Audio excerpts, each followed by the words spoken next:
panza. Por la derecha. Bueno.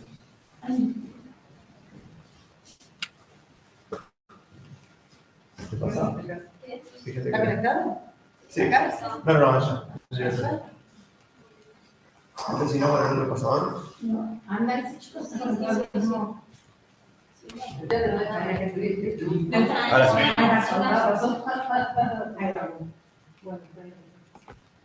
Bueno, esto es lo que vamos a ver hoy un poco.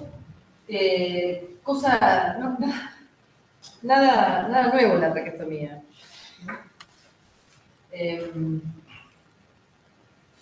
Nada nuevo, estos son los años de las distintas técnicas quirúrgicas que se usan hoy en día. Nada, por esa diferencia, ¿no? Traqueotomía con traqueostomía y traqueostoma, ¿no? La diferencia entre esas tres palabras. ¿Por qué se indica una traqueostomía? Vamos a ver algunas de las indicaciones.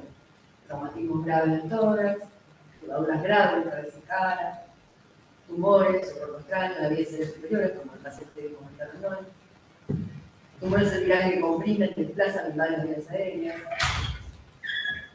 malformaciones, edema, parálisis de locales, infecciones agudas como el de la laringe, postoperatorio de una gran cirugía cervicofacial,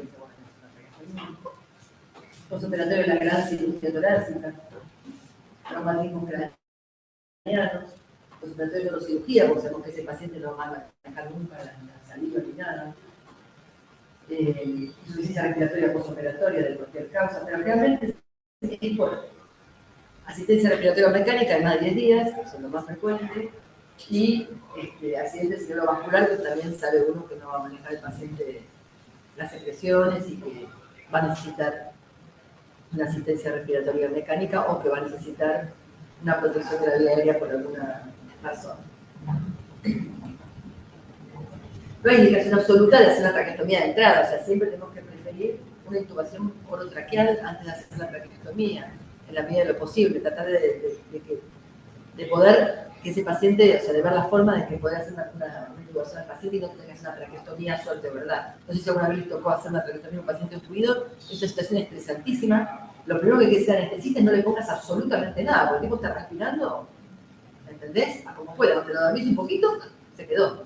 Y recuerda que el paciente que está obstruido, hace ruido hasta que empieza a dejar de hacer ruido, y esto no está a punto de morir.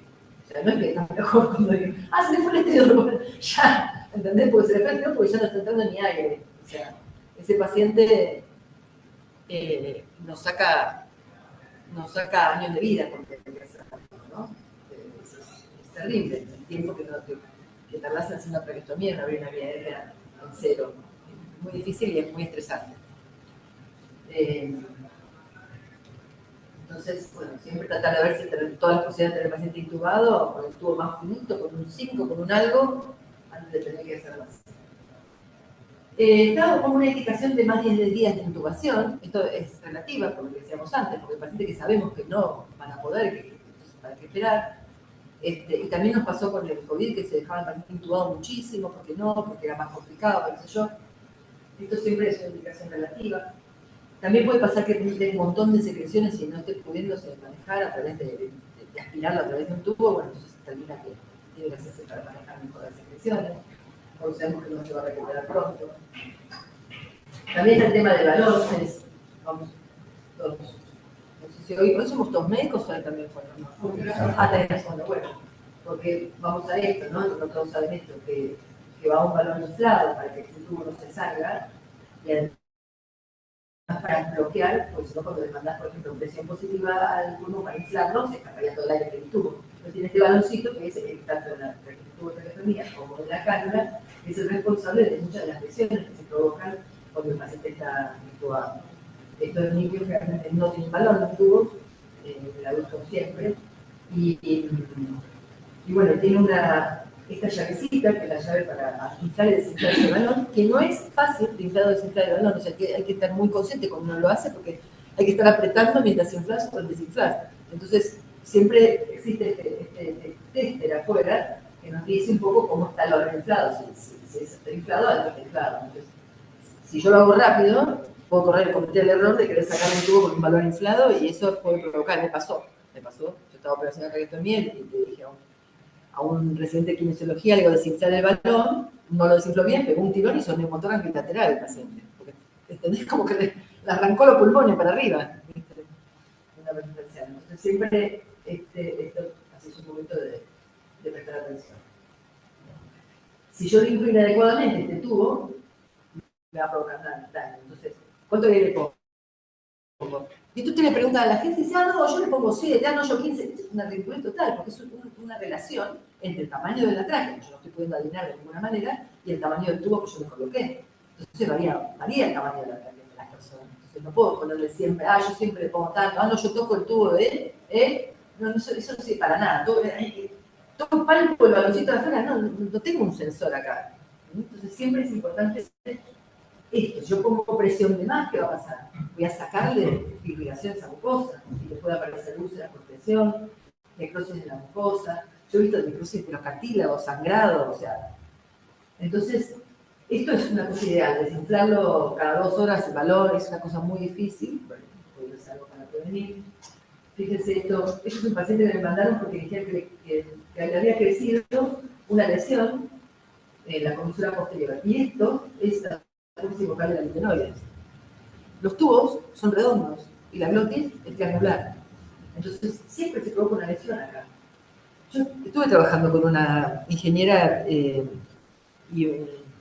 con un ingeniero y con una chica que hace física para ver si podríamos diseñar un tubo que tuviera la forma de la glotis. Lo que pasa es que lo que tendría es que si vos lo girás, o sea, no tendrías que girarlo, tendrías que tener algo para poderlo girar, para un lado o para el otro, o sea, tendría que tener algún tipo de articulación. Pero el tubo realmente tendría que tener una forma así, ¿no? O sea, como más gordita acá y más finita adelante. Porque si no, lo que pasa es esto, te endereza la parte posterior. Y esto es la glotis vocal del anterior, que obviamente no hay que sacársela, porque ya que tenía esa lesión, dale un clic ahí, por favor.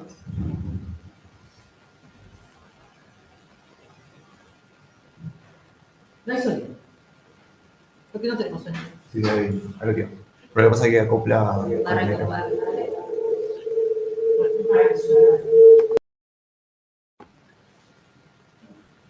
Entonces, fíjense, ¿no?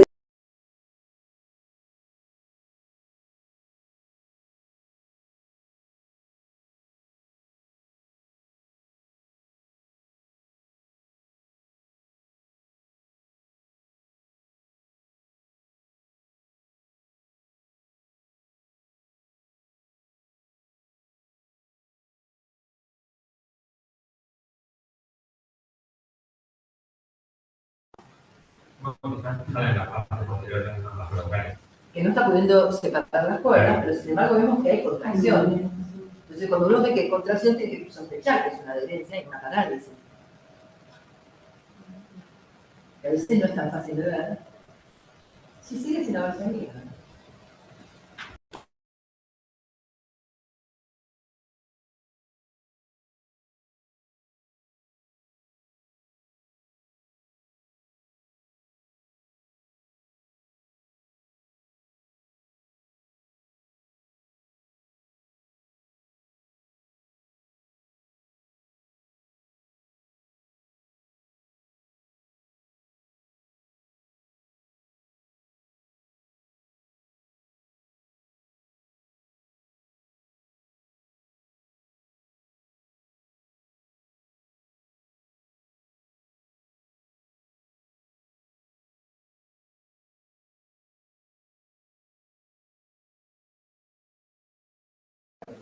Y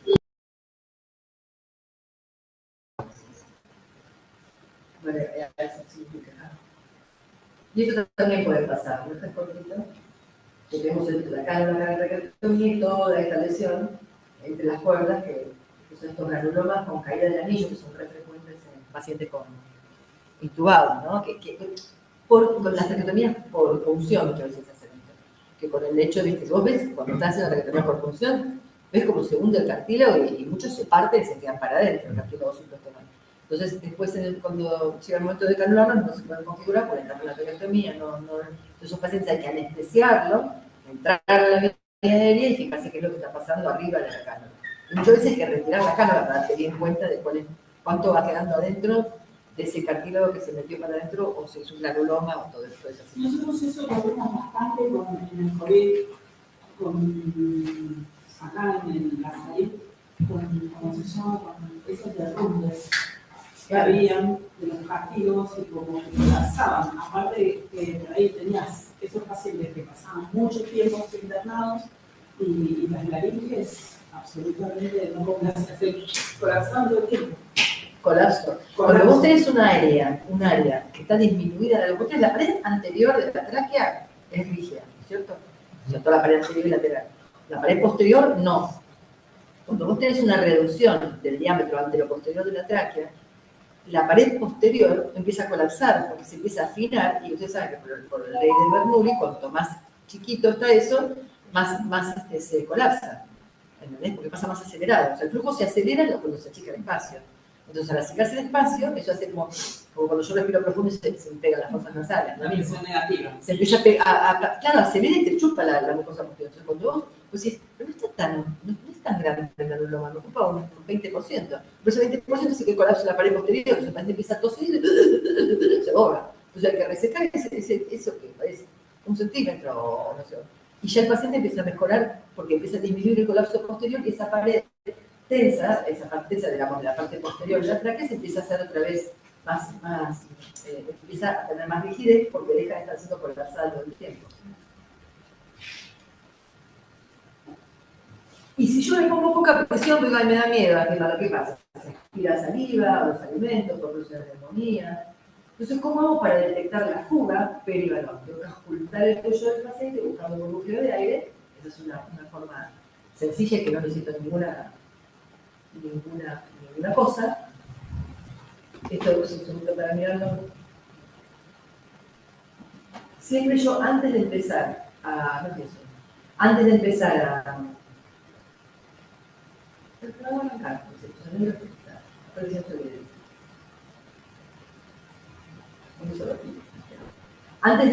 yo siempre que me piden para evaluar un paciente con traqueostomía, lo primero que hago es sacarle lo que tiene acá y mirarlo por la traqueostomía, porque hay muchísimas cosas que ustedes van a ver ahí de entrada. La primera, si la tráquea está centrada. Yo cuando me entro por la traqueostomía, tengo que ver un agujero. Si yo no veo un agujero, veo una pared, que dice que la traqueostomía está torcida, que esa cánula está descentrada, puede ser que en forma diagonal, o que esté hacia la pared posterior, y eso hace que cuando lo quieren aspirar, lastimen, o que colapse, o que a veces no lo puedan descargar para acá. Bueno, acá lo buscamos. Porque quedó como una foto. Claro, está la foto, sí, ¿no? No, sí, no, porque cambiaba el color cuando me quedó. Pero bueno, no importa, después lo buscamos. Entonces, eso es la primera cosa. Que yo entre por la cánula y vea negro, tengo que ver la carina. Si yo no veo la carina, la cánula no está bien. Si la cánula está en diagonal, además no coapta bien el balón, porque al estar así en diagonal, lo inflo y queda inflado en diagonal, no queda inflado adentro del tubo, adentro de la tráquea, que queda medio afuera. Entonces eso ya produce problemas de que tienen que hiperinsuflar el balón y produce más traumatismo y a veces ocupa como más espacio cuando lo desinflan y entonces el paciente no tolera la cánula tapada. En esos casos hay que cambiar por una cánula de menor tamaño y sacársela lo antes posible porque esas traqueostomías que entran de costado. El tema del COVID yo creo que también fue eso. Mucha gente que no tenía la menor idea se puso esa traqueostomía por función. Entonces es como, viste, hacerlo a toda la fuerza que puedo para entrar en la vía aérea y rompa lo que rompa. Sin control endoscópico. Y sin control endoscópico. Sin control endoscópico al principio nada. Claro, porque era todo que nadie quería hacer nada, ¿no? Exacto. Entonces, eso. Y lo siguiente que mirás es cómo, cuando vos vas pasando por la tráquea, la cánula es transparente. Entonces te da una información, vos tenés que ir mirando la tráquea, la cánula. Porque vas a ver, por ejemplo, si hay un montón de saliva y burbujitas en todo el recorrido hasta el balón, eso te está hablando ya de que hay numerosas secreciones. Tenés que ver un agujero negro donde está la luz, porque lo ves por transparencia. Si ves todo naranja, todo rosado, digo, eso seguro que hay algo arriba, o granuloma, o abstrucción, porque no estás viendo la luz hacia arriba. Y después, como te fijas en la punta, ver si hay lesiones por aspiración, porque es típico esto de que meto el coso y saco aspirando. Y sacan unos sacabocados con los botaditos a la tráquea, que va a ver todo como marquitas de fibrina, donde están sacándole pedazos a la tráquea cuando salen aspirando. O sea que eso hay que tener cuidado también, no puede salir aspirando el tubo, pero desde abajo le pego una chupeteada a la pared de la tráquea lastimándola. Y la otra cosa es ver si veo saliva en los bronquios. O sea, yo no soy neumonóloga, pero puedo mirar e informar que tiene todo un bronquio lleno de saliva, entonces algo está pasando ahí, ¿no? Estamos manejando bien. Entonces, puedo controlar por un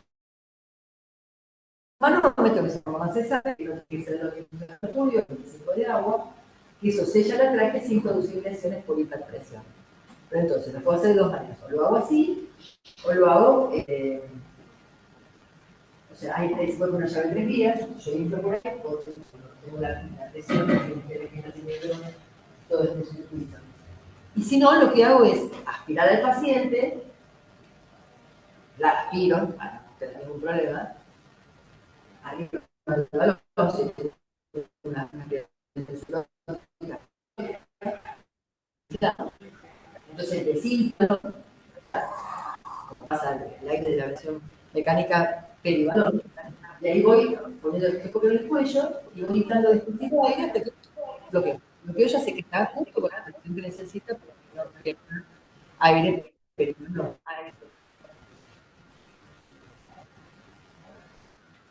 Bueno, estas son cosas de que pasa con la traqueotomía de cualquier forma. Yo hice decisión vertical.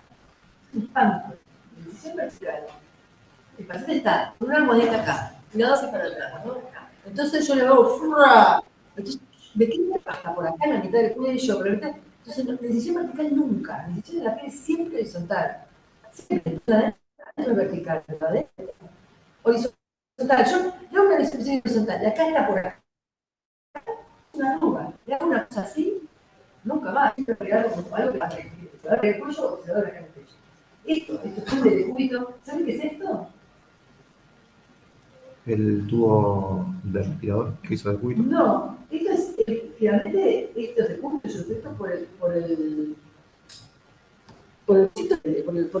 sellado, por donde inflas el balón. Esto es el baloncito que tiene un costo duro, por esto, arreglar bien lesiones.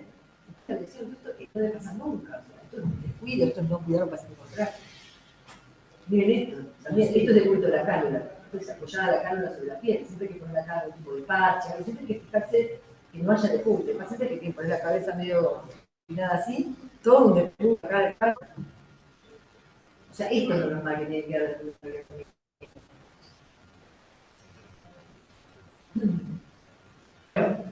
Para preferencia, para mí mejor, y hay bibliografía que lo respalda, es hacerlo en la UTI, donde está el paciente ahí, porque en el traslado, después salir tubo, tengo que pasar 20.000 cosas. Entonces siempre si uno tiene posibilidad de tener los elementos necesarios, que el paciente está intubado, que la sedación con la academia, lo que sea, estar en UTI es una ventaja. Es una ventaja porque acá no está tan buena, pero para el paciente es una ventaja. Esto es una imagen que se llama traqueotomía percutánea, la traqueotomía. ¿Qué decisión? ¿Qué quiso hacer acá? Pero ni siquiera, porque no sé qué le quiso hacer. Y para una traqueoplastia se deja de querer. O sea, esa divulsión excesiva de tejido que hace que está perdido cuando hace esa divulsión. Pero no es como que cirugía convencional, es una cirugía convencional. Entonces,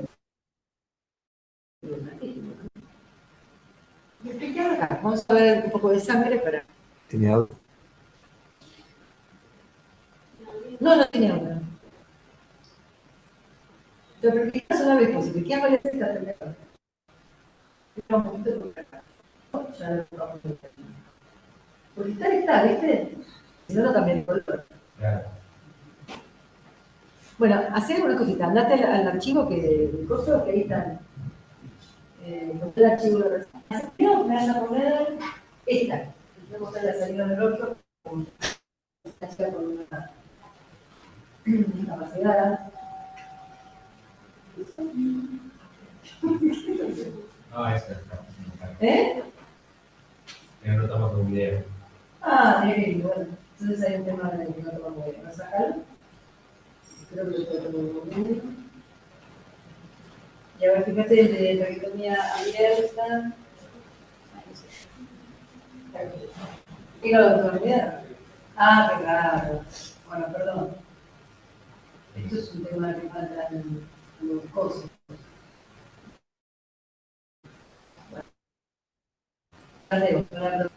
Bueno. Bueno, entonces hay criterios para decidir cuándo lo vas a hacer percutánea o cuándo lo vas a hacer quirúrgica. Entonces, tenemos que tener.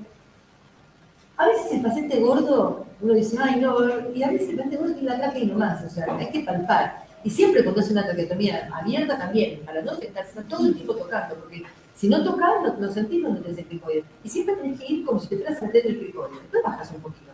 Porque cuanto más abajo yo me quiero ir, más profunda es la tráquea. La tráquea está en diagonal, ¿no es cierto? Porque se tiene que meter al tórax. Si yo me estoy hacia el costado, la nariz está así, la tráquea está así.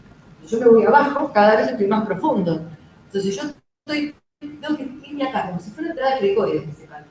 Y generalmente, o sea, hay gente gordita que acá no tiene mucho panículo, entonces puede estar para los costados y la tráquea tiene más. Es un prejuicio. Hay casos de distancia entre cricoides y orquilla canal. También esas personas, por ejemplo, que tienen una enfisema, que tienen esas tráqueas metidas para adentro, una traqueotomía por punción, vas a entrar en el pericutilo, pero no vas a poder.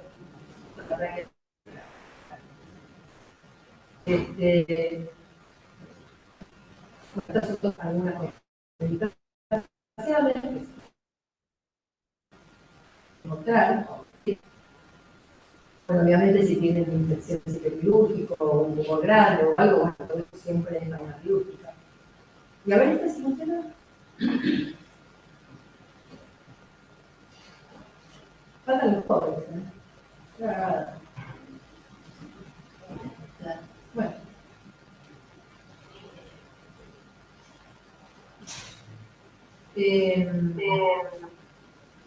Bueno, esta es la típica cánula tipo Biesal. Esta cánula la vamos a usar cuando no necesitamos ninguna protección de saliva y tiene un tema esta cánula que es un poco cortita. Entonces yo tengo que ver siempre, cuando coloco una cánula también, mirar con el giroscopio y ver que quede colocada la cánula bien emplazada. Porque si yo estoy viendo la pared posterior, la cánula probablemente no me quedó metida del todo. Y eso hace que el paciente fuera de noche, o sea, así, se la saca. Hay lugares donde dicen, no podemos que saque porque se sale. No es que se sale la cosa, es que no es para ese paciente. Hay pacientes que tienen una cánula más larga por otra curvatura. Entonces siempre hay que tomar en cuenta. Es una cánula muy práctica para aquellos pacientes que tienen un problema que va a tener bastante tipo de cánula de traqueotomía y estenosis, etcétera. Y la particularidad de que tener la camisita, que puede cambiar, que puede lavar, etc. Cuando coloquen una cánula de avisaje en un paciente largotonizado, tiren la válvula, porque algún boludo se la va a ir a poner, o se la lleva al bolsillo lo que la pone, porque la válvula no la va a usar porque tiene una defectoría total. Pues siempre va a haber alguien que le va a querer poner la válvula para que hable. Entonces siempre cuando coloquen, estás seguro de que nadie le hace esa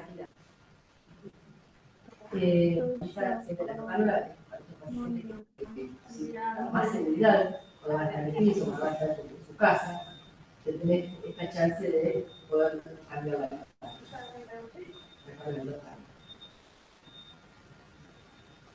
Y las hay con aspiración sublótica y sin aspiración sublótica. La aspiración sublótica es un elemento más que permite tanto aspirar como a veces colocar aire por la digamos, utilizando el aire antes de utilizar el aire. Y las extralas, son casos en que hay, por ejemplo, colapso dinámico o traqueomalacia que el paciente precisa de mayor centro de la vida y ir ganando de vuelta fuerza, o aquellos pacientes que tienen algún tipo de tumor o algo que requiere el mercado de la carga para lograr tener la vida de fondo. Siempre hay que chequear acá que no esté muy cerca de la cabina, porque siempre cuando esté tose, la cánula va a tener que infartarse de ella.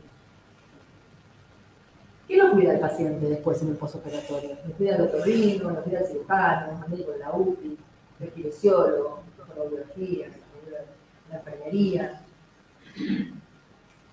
Bueno, indisciplinario, o sea, interdisciplinario, interdisciplinario.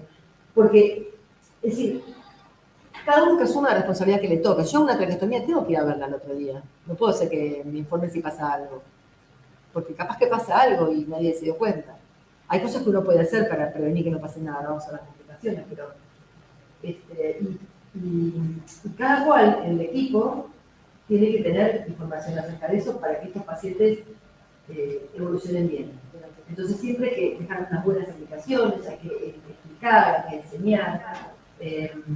La traqueostomía, para el que no lo conoce, provoca pánico y aversión y como que ni me quiero acercar. Entonces hay que ayudar a que esto pase porque se tapa una cánula y alguien tiene que saber qué hacer. Todos tienen que saber qué hacer, pero a veces no entienden. Entonces veamos las complicaciones de la traqueostomía. Pueden ser inmediatas, como hemorragia, también puede ser inmediata la hemorragia, porque no tiene el descubrimiento de los tubos o de la cánula. Dentro de las inmediatas, lesiones de la tráquea que se provocan dentro de la traqueostomía, aspiración, pérdida de la vía aérea. Esto es fundamental en el momento crucial de la traqueostomía es cuando vamos a sacar el tubo y vamos a colocar la cánula. Nunca me saco el tubo y siempre ustedes que vayan respirando despacito hasta que no vean la punta del tubo y ahí lo intentan. Porque en el momento que van a colocar la cánula, no sé, se desprende un punto, empieza a sangrar, entonces pierdo la vía aérea y es una situación que puede terminar en muerte. Si yo pierdo la vía aérea en ese momento, es más fácil siempre colocar un tubo de intubación que la cánula de traqueostomía. El tubo de intubación al ser biselado, el botón más chiquitito, lo meto por ahí, salvo la situación, veo qué pasaba, qué sangraba, si es que perdí la vía aérea. Si no, si todavía está el tubo arriba, avanza el tubo, vuelve a inflar el balón y otra vez estamos seguros y podemos seguir trabajando sobre esa situación. Entonces siempre es ese momento. Existe la posibilidad de morirse con la traqueostomía, sí, obvio.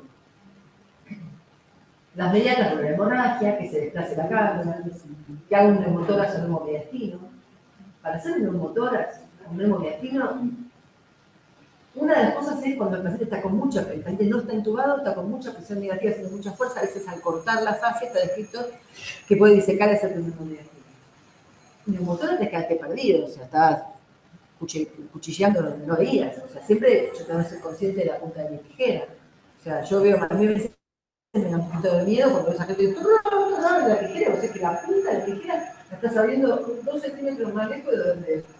A mí me tocó una vez en Fundación Favalor de una paciente que sangraba, andaba la paciente que sangraba, empiezo a evolucionar, voy separando a la persona que sangraba, había perforado la subclavia. Yo hacía así, dedo, a quirófano con el dedo. Al evacuar le digo, guante acá porque, ¿entendés? Y eso ha sido lo mismo. O sea, en algún momento hicieron un mini agujerito y hacían un caulito y después se zafaba y que sangraba. Entonces, esto puede pasar, le pasó a alguien, me puede pasar a mí. Entonces, siempre cuando veo una barbaridad, yo soy la próxima que la voy a hacer, porque le pasó a una persona formada que estaba haciendo traqueostomía, ¿no? Alguien que pasó por la calle y todavía no se puede pasar. El sistema subcutáneo, en ese caso, esto a veces pasa cuando hace bastante ilusión, o cuando no puede hacer bien los puntos de anclaje. Si sucede esto, lo que conviene es colocar alguna gasita furacinada, borde de la cánula, como para sellar el espacio que está entre la tráquea y la piel. Colocan ahí la gasita y el enfisema se da resolver. Bueno, que se infecte. Esto es raro, realmente la traqueostomía no se infecta. Que se declaró accidentalmente que tenga algún problema o una zona de disfagia. Esto muchas veces si está el balón muy inflado también puede provocar. Y también solamente si no se traquea granulomas, traquemalas, pneumonias, aspiración, fístula traqueosofágica, etc. Perdón, ¿le puedo hacer una pregunta con el tema de las complicaciones? También cambiar el tubo en la presión de la máquina de anestesio, en la que solo traqueal cuando lo pasan a la tráqueo, tiene que ser menor, ¿no? Para evitar el neumotórax. Claro, que te haga por hiperpresión, decís vos. Sí. O sea, no tanto capaz de neumotórax por divulsión, sino por la misma presión. Al neumotórax de pulmón. Sí. Yo nunca tuve eso, nunca me pasó, pero si vos decís que puede pasar, puede pasar, claro, puede ser, tiene lógica. Cambia. Yo todavía me tenía que dejar que estaba haciendo una anestesista, estaba tomando mate. A ver, fíjate si funciona. Esto es un paciente que me acaba de desplazar. Yo entro y veo cánula, o sea, está la cánula, Entro y veo carnecita. Si empujo, hay un pequeño agujerito donde viene aire. Si empujo, logro pasar a vía aérea. La cánula está obviamente es corta porque se desplaza y se viene. Entonces el paciente se obstruía cada tanto y entonces hubo que cambiar a una cánula más larga. Pero ahí ya entró la vía aérea.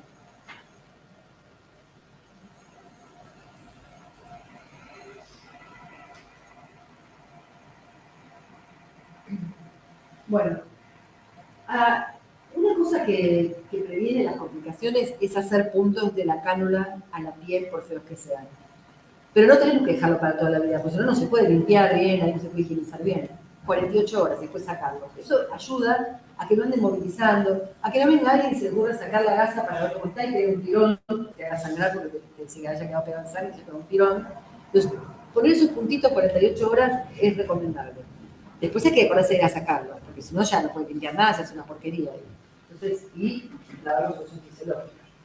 Si se me llega a salir la cánula, bueno, lo que puedo hacer es usar el círculo de Killian, que nosotros tenemos, es bárbaro para abrir la cánula, la toma y tratar de ponerla dentro. Y siempre, si yo no puedo llegar con la cánula, uso un tubo, que siempre es más fácil. De hecho, en muchos pacientes pediátricos, cuando se van a la casa con la cánula de traqueostomía, les dan un tubo, cortado, un pedacito de tubo, para que se lo lleven, pero si pasa algo y no pueden colocar la cánula, uno pone el tubito ese y llegue respirando al lugar, porque siempre es mucho más fácil por la forma que tiene. Y si no, de última, intubar, pero es una pava, no tener traqueostomía ahí, hay que intubar. Pero bueno, lo que no puede pasar es que el paciente se ahogada, así que lo que sea. ¿Cómo sé yo si la cánula está tapada? ¿Por qué hace ruido? Si la cánula hace ruido, o bueno, si está retirado es otra cosa, ¿no? Te digo, el paciente que está ambulante hace ruido, no tiene que hacer ruido. ¿Y qué pasa cuando el paciente empieza a obstruirse, está internado, se empieza a tapar la cánula, empieza a ponerse nervioso, porque empieza a estar con hipoxemia, empieza a estar como inquieto. ¿Y qué hace el médico de terapia? Lo seda, porque para que no le quita, o sea, esto me ha pasado, que les cuento, no es que estoy inventando. Entonces, ¿qué es lo que tenemos que hacer? Primero, desinflar el balón, porque capaz que el balón respira y le da más tiempo a mí de hacer la baja. Entonces, desinflo el balón, obviamente que cuando yo trato de aspirar, si está todo tapizado en la cánula, hago un agujerito chiquito que inmediatamente se va a volver a tapar. Entonces, puedo ver si es un moco o si es granuloma lo que está tapando. Puedo tener a mano entonces la cánula de repuesto. Hago los lavajes. Lavo, aspiro oxígeno. Antes que respirar. Lavo, aspiro oxígeno. Hasta que el paciente logra alargar el tapón un poco. Si no lo puedo sacar, prefiero sacar la cánula y tratar de poner otra cosa. Porque el paciente no se puede ahogar. Entonces, una cánula tapada es como si yo estoy poniendo una almohada arriba de la cabeza, no debo respirar. O sea, si no estoy cubriendo, tengo que sacar la cánula.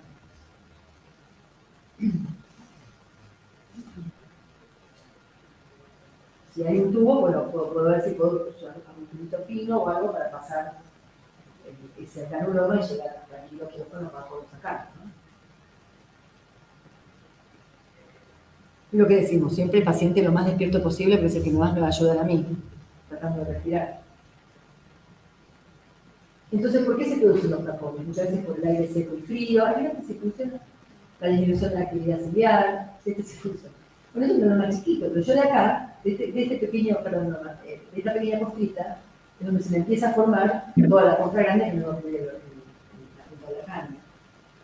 Cuando hay aire seco y frío, hay disminución de la actividad ciliar, control de sangre, puede pasar. Entonces, lo prevengo hidratando al paciente, humidificando el ambiente donde está, haciendo una buena fisioterapia, puede tocar el signo político.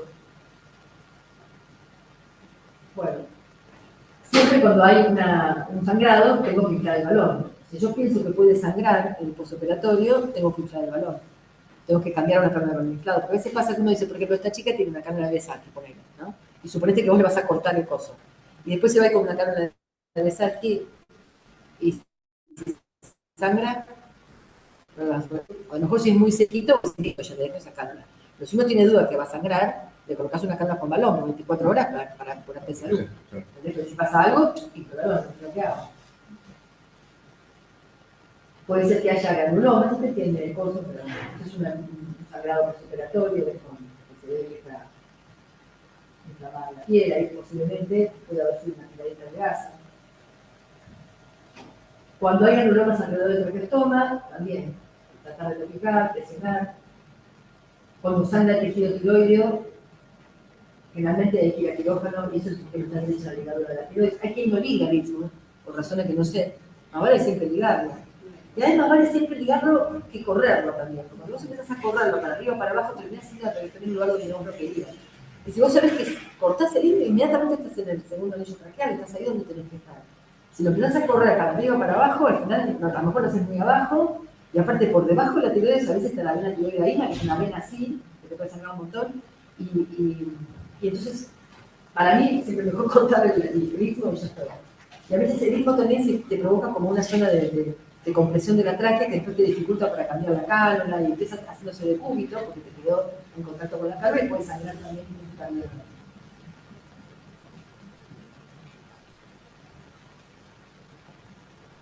Entonces, prevención, bueno, cuidado con los cambios de cálula, no cuidado de las grasas pegadas, sutura la cálula con el derecho. A ver, vamos a decir, ¿qué tres errores vemos en esta imagen? Mucha sangre. Mucha sangre, pero eso no es un error, eso es lo que pasó. Hay uno que es muy obvio, que la pasó más de una vez. La canulita. La cálula nasal, esta le queda por abajo, pero este es típico, ¿eh? Incluso con balón inflado, la cálula nasal. Y después esta es una cálula de qué tipo. Es una. Parece una tractoflex. No, es esa cosa, ¿ves? O sea, no tiene balón, Sí. siguiente cosa. La siguiente cosa que hicieron es sacarle la camisa, o sea, que se va a tapar eso de sangre y no va a tener ni manera de lavarlo. Entonces, en una situación así, yo creo que buscar es limpiar, colocar una cálula con balón y después ver qué es lo que va a pasar. Bueno, si se infecta, entonces tenemos que volver a colocar también la cálula con balón y mejorar la limpieza de esto. Entonces, siempre lavar con solución fisiológica, que es lo que hay que hacer, mantener el cuidado del enfisema subcutáneo, lo que le decía, esto es principal, la incisión traqueal demasiado grande. También puede ser que esté con la válvula fonatoria antes del tiempo, porque a veces pasa eso. Ah, no me viene, voy a poner una válvula fonatoria, y ojo, porque por ahí empieza a hacer más presión y eso favorece que haya enfisema. Hay que esperar unos días para poner el que la cálula esté mal colocada, que te haya problemas. Siempre el enfisema hay que marcarlo. Para ir viendo se va resolviendo o no. Yo palpo un enfisema, lo toco, marco con una virome dónde está, para ver si va creciendo o va disminuyendo. Esto serían entonces las medidas más rápidas que vamos a hacer, quitar el balón, y sellar la fuga con la gasa purificada. Vamos a ver algunas consideraciones en niños. Yo no hago otorrinopediátrica, pero a veces no puede pasar. No sabemos si siempre vamos a trabajar en el coronel, en la AMBA, o si alguna vez nos va a tocar ir a algún lugar donde que me den un segundito, a ver si se mueve. Es otra cosa la vida del niño, es mucho más flexible, más chiquitita, más, más blandita, es otra cosa. No es, es pequeña, flácida, móvil, corrediza, la tráquea. Las partes blandas son más gorditas, más suculentas. Fíjense cómo es un bebé. Es algo como... Claro, los cartílagos no son capaces de palpar, todo chiquitito, todo ahí. Algunos países usan la traqueotomía por punción, generalmente son quirúrgicas. Y la carótida tiene el tamaño de la tráquea. Esto no es una cosa menor. Porque hay habido, o sea, yo me acuerdo, Chifi contaba el caso de un chico que le habían hecho la traqueostomía entre dos vértebras. O sea, se confundieron las vértebras, imagínate cómo quedó esa médula, con la tráquea.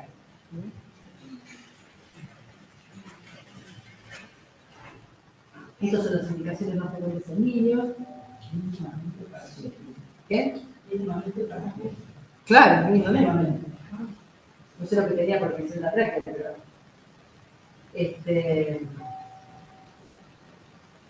Y estas son cosas que son recomendaciones que le dan a pacientes. Entonces le dicen, se aumenta la ansiedad o irritabilidad, se aumenta el ritmo respiratorio, se empieza a respirar fuerte, con ruido, con gruñido, se hace aleteo nasal.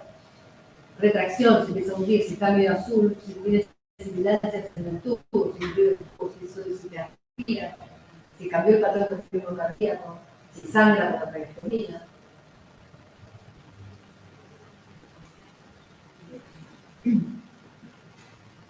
Estos son como recomendaciones de para pacientes, ¿no? ¿Qué tenés que hacer? Es como medio lógico, pero fíjense el cuidado de la persona traqueostomía en un niño, el cuidado de la traqueostomía se requiere mucho más cuidado porque además por la forma, o sea, como el niño se mueve en general y por lo chiquitita que es la cara, que piensa la cara es diminuta.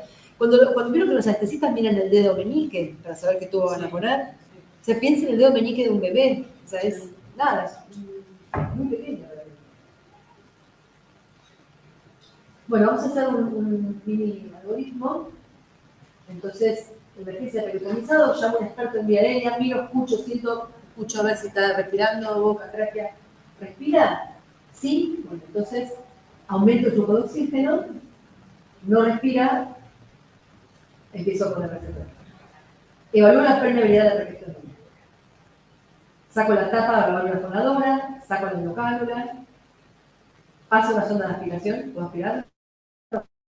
No. Está permeable, lo aspiro y lo con la traqueostomía. No me pasa la sonda. Desinflo el balón. Miro, escucho, veo si sale por la boca, ahora si sale aire o no sale aire. ¿Sale aire? Bueno, está medio tapado o medio desplazado. No sale aire, tengo que sacar la cánula. Porque sacarla no está funcionando. Miro y ahora veo qué es lo que está pasando. Si no, bueno, trato de tenerlo con máscara, tapando la traqueostomía. E intento colocar un tubo por la boca o por la traqueostomía. Mini algoritmo para estos pacientes.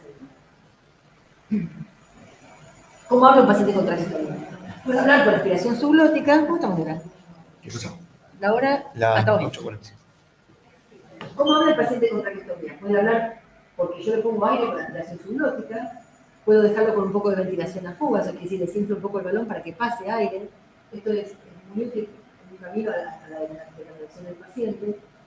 Desinflo el balón, coloco una válvula de ventilación, o ocluyo la cánula, o una cánula sin balón. Y esto es un dilema, porque ¿qué pasa con el paciente con traqueostomía? Si yo le quiero dar de comer, ¿cómo tiene que estar el balón? Porque hay escuelas que la alimentan al paciente con balón inflado. Y la realidad es que eso es lo último que uno debería hacer. Porque estamos haciendo algo que no es fisiológico. El paciente no puede toser si está con balón inflado. No tiene presión subglótica.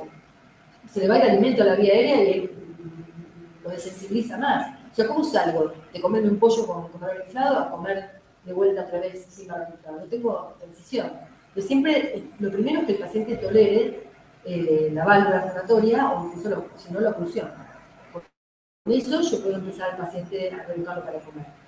Si yo tengo un paciente, a mí me ha pasado tener que alimentar con balón inflado, recuerdo el caso de una paciente que tenía una estenosis, o sea, una estenosis de cuerdas vocales, de glotis, que no permitía el uso de válvula, y además tenía un estado demencial que veía la comida y se tiraba arriba, comía con una aceleración terrible.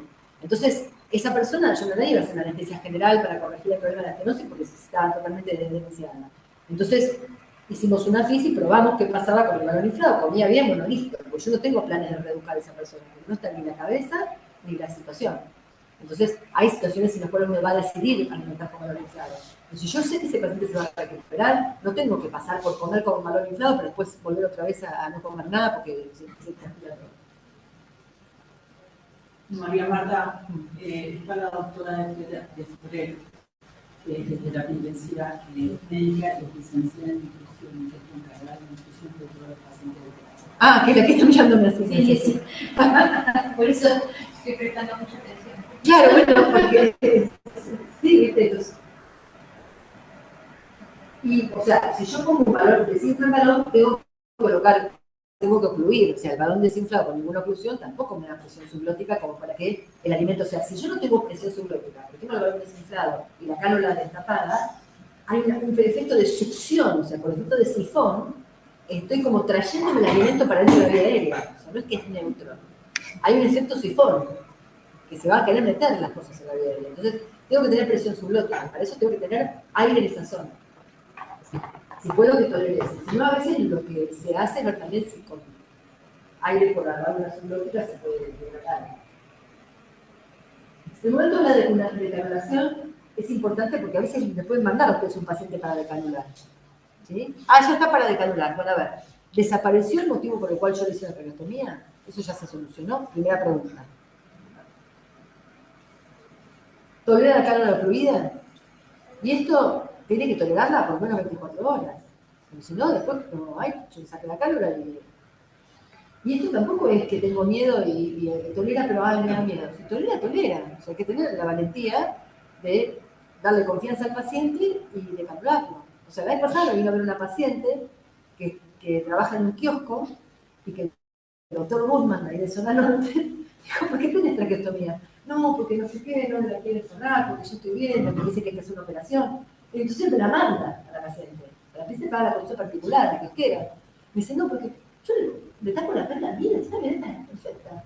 No, porque me dijeron que tengo que ser yo. Le dije, no, tapate la cánula, vení la semana que viene. Viene, Tuki, no, la puedo estar cerrada, puedo estar sin la cánula. La confianza de acompañarlo en ese momento es súper importante. Porque si yo estoy dudando, porque no sé por qué estoy dudando, porque si podía estar la cánula tapada, es peor. O sea, una cánula tapada ocupa más espacio porque no tengo cánula.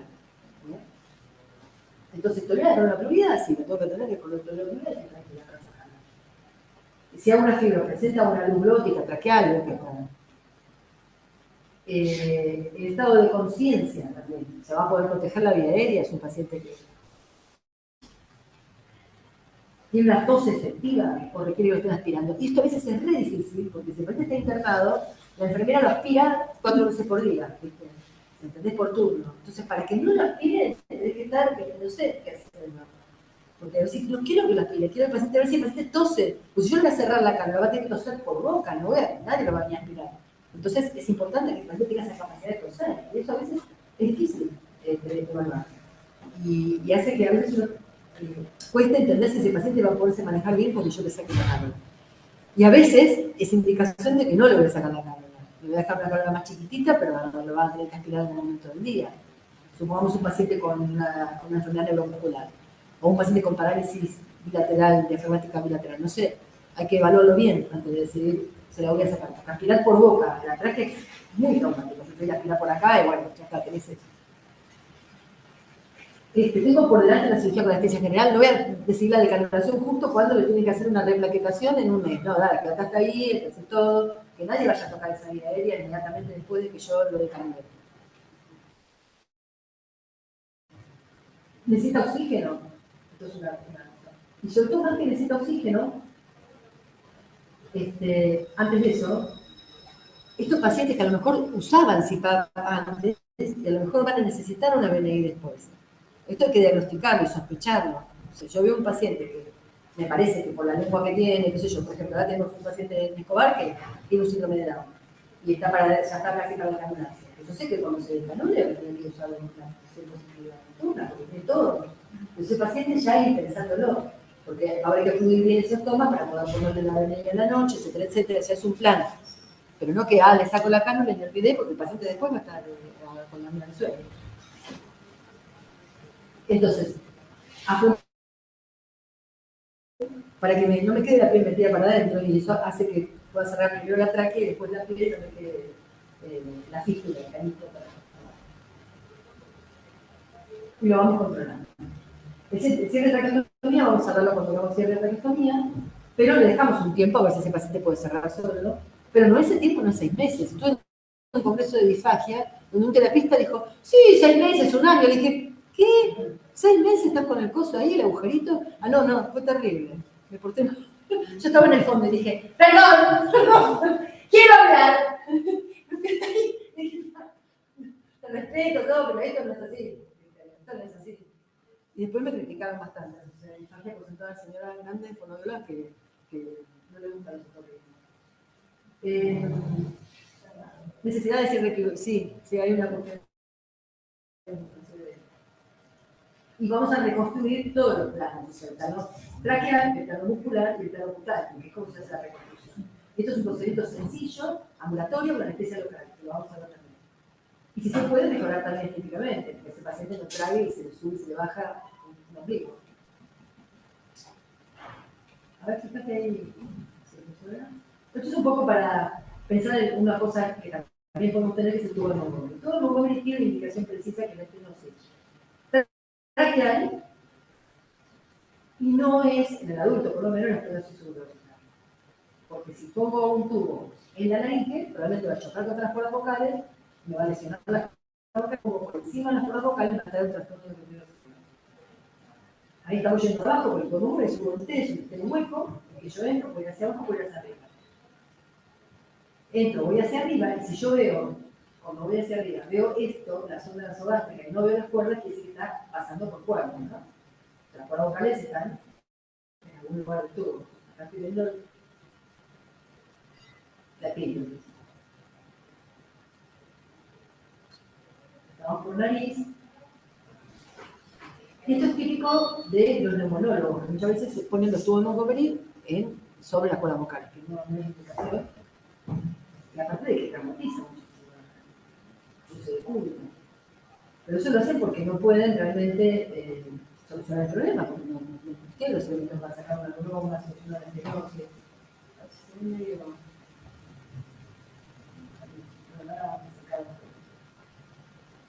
Un paciente con sondas, bastantes secreciones. Ven que es feo a veces está la sonda colocada, pero eso no podemos hacer nada. A veces la sonda se pone así, desde hasta que trago le pido que para tragar. Ni hablar cuando se conecta que está el tubo. Entonces el tubo por encima de los repliegues que sale el esto, mira, traga lo que tragues, le va a la vía aérea, no tiene manera de tragar. A este paciente le había hecho una reconstrucción de la vía aérea y dejaba colocado ese tubo. Entonces el tubo respira, pero no hay nada para tragar.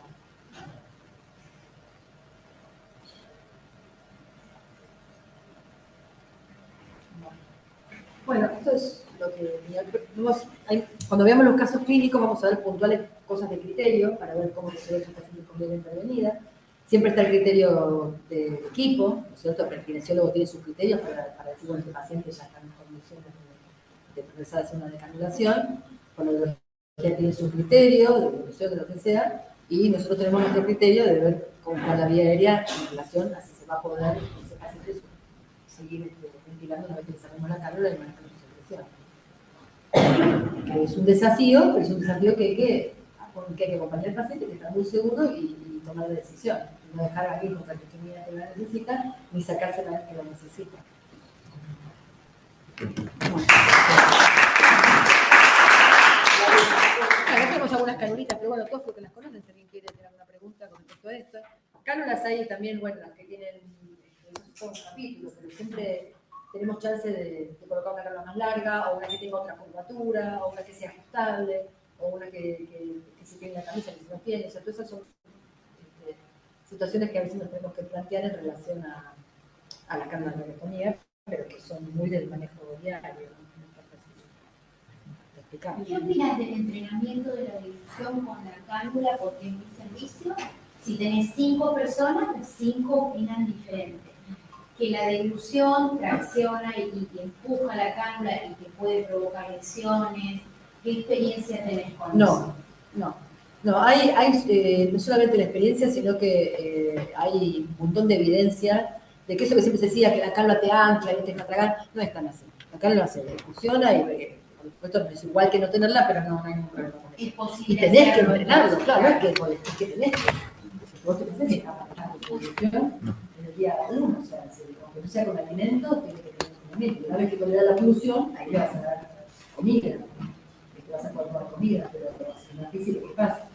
Pero sí, claro, que trabajar con la cánula, ¿no? De trabajarlo primero y después. Sí, con las chicas de Fono lo intentamos, lo hacemos, pero cada equipo de guardia en el PUCI tiene su pensamiento. Entonces es común que el día lunes te digan que sí, que el día martes te digan que no. A ver, yo le digo a los pacientes, ¿qué es lo que el paciente Mire, todo el tiempo, saliva. Y eso es como el pico, ¿cómo lo vas a tratar de ilusión? Tienes que dar ilusión siempre porque Al menos para manejar su boca, propia saliva. es que es fundamental. ¿Entendés? Para trabajar su propia saliva y para no perder la fuerza muscular. Hay muchísimos trabajos que hablan que vos tienes que hasta entrenado con con un tubo endotraqueal, más o menos. ¿Entendés? Porque el tema es perder la fuerza muscular. Hay esto que te ponen, viste, estimulador, cosas para mantener los músculos de la ilusión, porque eso hace que después te empiece a crecer más rápido. Si vos tenés una persona sin tragar durante un mes, que a veces está medio tonto y no tragan, porque vos normalmente tragas la aire viva. Pero los pacientes que están lentos, vos lo ves que no tragan. Y si vos no lo estimulás, esa evolución de no tragar. El paciente pierde la fuerza, es como alguien que no camina, ¿entendés? No lo vas a hacer caminar de un día para el otro, sin caminar un mes. Entonces sí, siempre. A mí me extraña mucho esto lo que está diciendo y no me extraña a su vez, porque si nosotros nos estamos manejando por protocolos, todo tiene que ser protocolizado con evidencia científica, no entiendo por qué hay libre pensamiento. Eso por un lado. Y acá la evolución debe ser, de hecho por eso estamos haciendo esto, deberían estar los médicos de terapia también acá, y con los kinesiólogos, aparte de la fenomenología. Es más kinesiología. Bueno, pero kinesiología, nada, hay una indicación médica. Hay una indicación médica, no entiendo, no, nada. Insistimos en que vienen acá, tampoco vienen, pero no importa, eso es la cuestión. En otro orden, quiero decir que yo, las dos complicaciones graves que tuve con pacientes eran contrarias. Una fue un oído, se murió el paciente, y el otro tuvimos un hambre. ¿Y por qué? El oído fue porque perdimos la tráquea adentro, porque estábamos haciendo una traqueotomía de un paciente por una estenosis que hizo un SORA por un accidente de tránsito.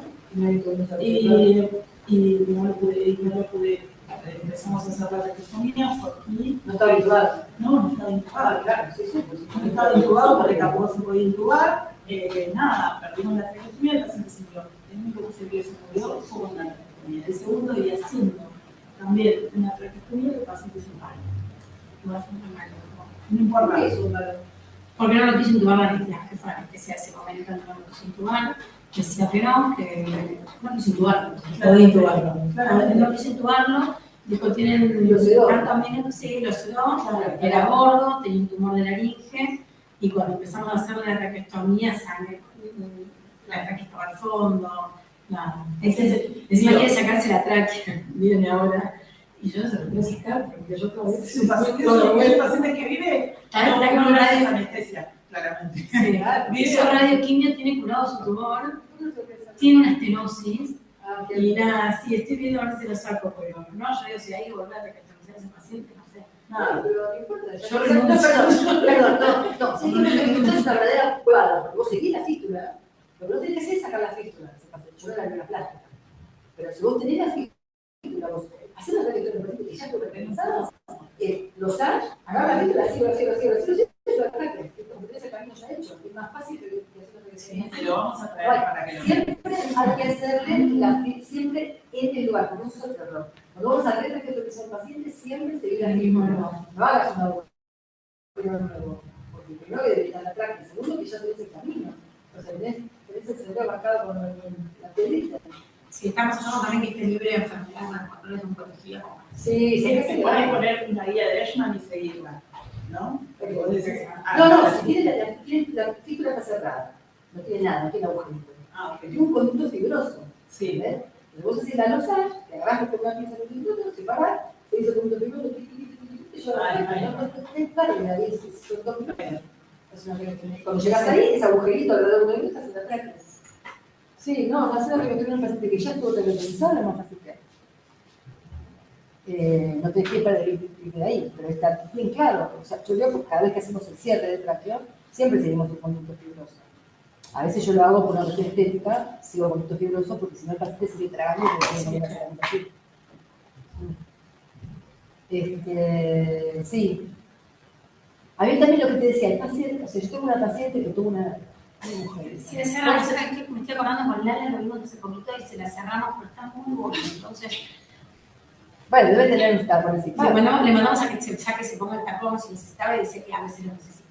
Bueno, pero porque debe elegir CIPAP, hacer una polisomno con el tacón. Sí. Bueno, pero ese es el tema que te digo, va por ahí. Si necesita CIPAP, entonces, ¿qué quiere? ¿Ponerse así más caracoso o quedarse con la caracoso? Porque tampoco le pone onda. ¿No? Me tengo que retirar. Ya, tal vez. Bueno, dice, me salvé, ahora que quiero, la vida, de esta vida llevarás panza llena nada más. Es como todo.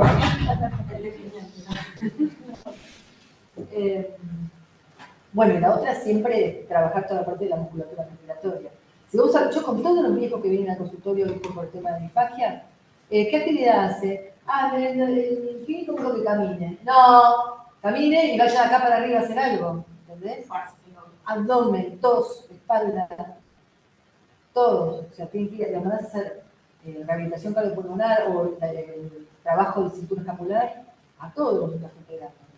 Vayan a hacer pilates, pero tiene que tener músculos. No, si no tienes tos, trabajar eso de entrada es una cosa también que se pierde un montón en los pacientes que están mucho tiempo internados, eso.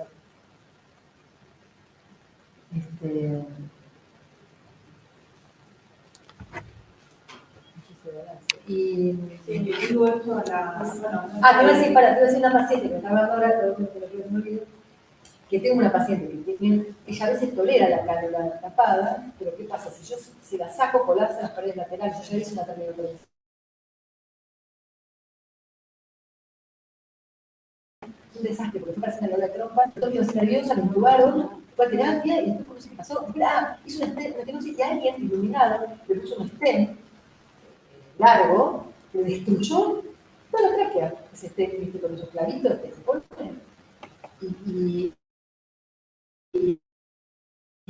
después, no lo podía, una vez no hablaba. Se usa por esa razón, porque una parte de la tráquea que colapsa. Tal vez había que hacerle ahí una 3D, por no sé qué, pero no es fácil. ¿Qué me vas a decir? No, digo esto que me parece fundamental, lo que no está Violeta, pero que podamos articular con terapia intensiva, el tema de la dilución, de los cuidados que hayan por el otorno, y que nosotros no podamos también desde la INGE dar cuenta de eso y hablar con la terapia no va a tener la terapia no va a tener ningún problema de hacer esto todos los días. Y también para que articulemos el trabajo de ustedes con el resto de los seguidores y ese tipo de cosas. Porque hoy la traqueotomía es debería ser un patrimonio de las cutaneas de ellos. Y las mitos en las que las del macro no sé qué con nosotros, sino de las hacen toda producción. La diversidad, sin duda. Y tienen un terapista que es el promovedor de todo esto ya desde hace varios años atrás y